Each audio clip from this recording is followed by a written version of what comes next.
जय हिंद दोस्तों, आप सभी का स्वागत है आपके अपने YouTube चैनल सैनिक जानकारी पर। दोस्तों, आज की सैनिक जानकारी सेवारत और पूर्व सैनिकों के लिए बहुत ही इम्पोर्टेंट होने वाली है, क्योंकि हमारी सेना के जवान बहुत दिनों से रिस्क एंड हार्डशिप अलाउंस का क्रेडिट होने का इंतजार कर रहे थे। इसी के ऊपर MP8 ने 9 नवंबर को एक लेटर जारी किया है। MP8 की जवाबदारी है JCOs और जवानों का डॉक्यूमेंट प्रोसीजर करने की। उसी के उपलक्ष्य में amendment number 117 to appendix J revised 2013 risk and hardship allowance, जो अपेंडिक्स जे है उसमें अमेंडमेंट किया गया है और रिस्क एंड हार्डशिप अलाउंस को ऐड किया गया है। फर्स्ट पैरा में पिछले लेटर का रेफरेंस दिया गया है। Second para, an amendment to appendix J revised 2013 to documentation procedure JCOs and OR 1992 to include the following format for part order regarding risk and hardship allowance। इसका मतलब यह है कि जो डॉक्यूमेंट प्रोसीजर अपेंडिक्स जे revise 2013 है उसके अंदर part two order का फॉर्मेट शामिल किया गया है और वो format risk and hardship allowance का है कि किस प्रकार से ये पार्ट ऑर्डर किया जाएगा।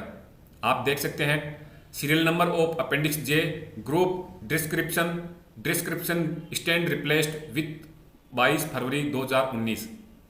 85 नंबर 1 अल्फा में रिस्क का पार्ट ऑर्डर किया जाएगा। रिस्क के पार्ट ऑर्डर के अंदर CMFAA, CFAA, छापा और ACCI होगा, यानी ये जो 4 पार्ट ऑर्डर है उनकी जगह अब रिस्क का पार्ट ऑर्डर किया जाएगा। सीरियल नंबर 89 1 अल्फा HAUCA, इसका पार्ट ऑर्डर किया जाएगा। इसके अंदर होकल, हाउस और होकस इन 3 कैटेगरी को शामिल किया गया है, उसकी जगह HAUCA का पार्ट ऑर्डर किया जाएगा। Capturing of core notification in HRMS, यानी HRMS के अंदर कोर नोटिफिकेशन को किस प्रकार कैप्चर किया जाएगा। Relevant details of core notification to be fed to HRMS as a first activity in case deployment of troops of the unit establishment at more than one location or RH factor multiple rows to be captured as per core notification। यदि कोई भी जवान या troops risk में deployment होगा तो HRMS में core notification में एक ही रो पकड़ी जाएगी। यदि कोई ट्रूप्स रिस्क एंड हार्डशिप दोनों ही अलाउंस के लिए एप्लीकेबल है तो HRMS के अंदर 2 रो कैप्चर की जाएगी, एक में रिस्क का और एक में हार्डशिप अलाउंस का कोर नोटिफिकेशन एंट्री किया जाएगा। Cessation cancellation and republication, any field CI allowance granted prior to the cut off date 22 February 2019 as per old description will be ceased वेब 22 February 2019 and all grant cessation वेब 22 February 2019 will be cancelled. Thereafter fresh grant will be published वेब 22 February 2019 as per new description. इसका मतलब यह है जो भी जवान या ट्रूप्स जो फील्ड CI अलाउंस या कहीं पर भी रह रहा था 22 फरवरी 2019 से पहले या बाद में, वहाँ पर पहले का अलाउंस 22 फरवरी 2019 को सीज किया जाएगा और उसके बाद जो जितने भी सीज और ग्रांट है उन सबको कैंसिल किए जाएंगे और फ्रेश नया risk and hardship allowance 22 February 2019 से पब्लिश किया जाएगा। अभी आप टेबल में देख सकते हैं allowance, date, action to be taken, यानी जो पार्ट ऑर्डर पब्लिकेशन करने वाला क्लर्क होगा उसको किस प्रकार पार्ट ऑर्डर पब्लिश करने हैं। जो जवान ACCI में था 15 जनवरी 18 को उसका ACCI ग्रांट था, तो अभी उसको 22 फरवरी 2019 को वह अलाउंस सीज करना है और 22 फरवरी 2019 से ही रिस्क का अलाउंस ग्रांटेड करना है। दूसरा अलाउंस है होकल। यदि किसी जवान को 25 मार्च 2019 से होकल ग्रांट किया गया है तो उसका होकल कैंसिल किया जाएगा और HAUCA ग्रांट किया जाएगा 25 मार्च 2019 से। तीसरा अलाउंस है छापा। यदि किसी जवान का छापा 1 जुलाई 18 से ग्रांट है तो वह 22 फरवरी 2019 को सीज किया जाएगा और रिस्क अलाउंस ग्रांट किया जाएगा।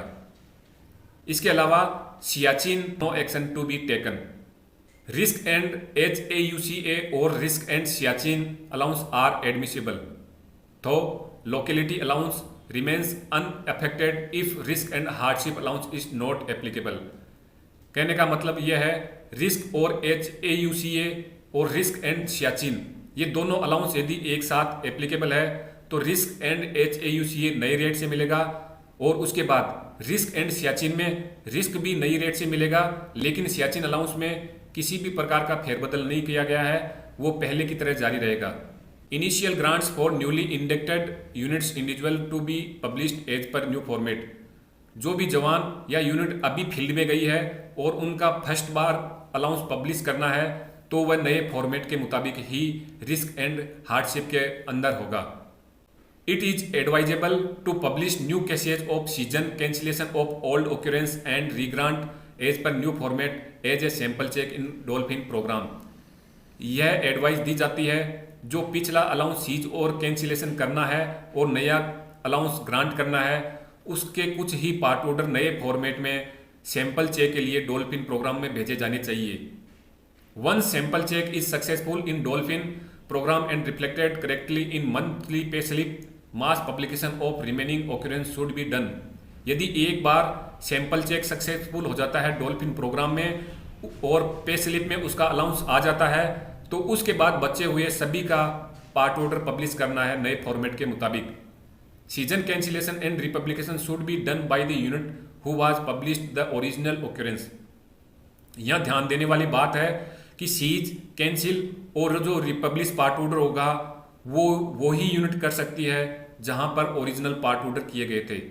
यानी कि जिन जवानों के आरआर में पार्ट ऑर्डर हुए थे और वो अपनी यूनिट में आ चुके हैं तो आरआर ही उनका पार्ट ऑर्डर सीजन कैंसिलेशन और रिपब्लिश करेगी।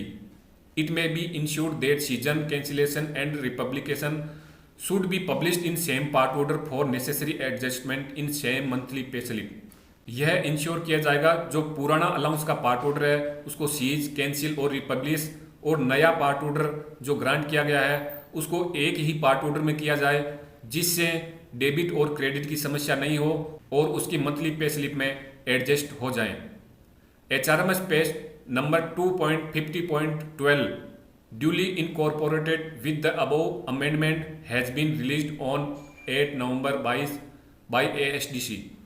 यानी आर्मी सॉफ्टवेयर डेवलपमेंट सेंटर ने HRMS का इस अलाउंस के लिए 2.50.12 पेज 8 नवंबर को जारी कर दिया है। अब यूनिटें अपने लेवल पर कम से कम 2 या 5 बंदों का पार्ट ऑर्डर पब्लिश करके अपने रिकॉर्ड में भेजना है और रिकॉर्ड में जाने के बाद जब वह डॉल्फिन सिस्टम में सक्सेसफुली हो जाएगा और उनका पैसा मंथली पे स्लिप में एडजस्ट हो जाएगा तो उसके बाद सभी बचे हुए जवानों के पार्ट ऑर्डर पब्लिश करने हैं। इसके अंदर आगे पार्ट ऑर्डर के बारे में भी जानकारी दी गई है कि किस प्रकार फर्स्ट बार पार्ट ऑर्डर करना है। देख सकते हैं 1 अल्फा के अंदर HAUCA का पार्ट ऑर्डर किस प्रकार से करना है और ये दूसरा पार्ट ऑर्डर है रिस्क का, इसको किस प्रकार से करना है ये जो पब्लिकेशन सेल के क्लर्क होंगे वो करेंगे। दोस्तों हमारे सैनिकों के लिए बहुत ही बड़ी खुशखबरी है क्योंकि बहुत दिन से इंतजार कर रहे थे और इस वीडियो में कमेंट भी आ रहे थे कि ये अलाउंस हमारे को कब मिलेगा। सरकार ने लिखित में जारी तो कर दिया है लेकिन इसका पार्ट ऑर्डर कब होगा और हमारे मंथली पे स्लिप यानी MPS में कब क्रेडिट होगा। तो दोस्तों अभी MP एक्ट के लेटर के मुताबिक इन्होंने लेटर जारी कर दिया है और HRMS का पेज भी जारी कर दिया है। अब यूनिट की जवाबदारी है कि वह जितना जल्दी हो सके पार्ट ऑर्डर पब्लिश करें। तो दोस्तों रिस्क एंड हार्डशिप अलाउंस के बारे में ये ताज़ा जानकारी आपको कैसी लगी? यदि जानकारी अच्छी लगे तो कमेंट करके ज़रूर बताएं और सैनिक जानकारी चैनल को ज़्यादा से ज़्यादा दोस्तों में शेयर करें और सब्सक्राइब करवाएं। एक बार फिर मिलेंगे नई सैनिक जानकारी के साथ, तब तक देखते रहिए सैनिक जानकारी यूट्यूब चैनल। जय हिंद।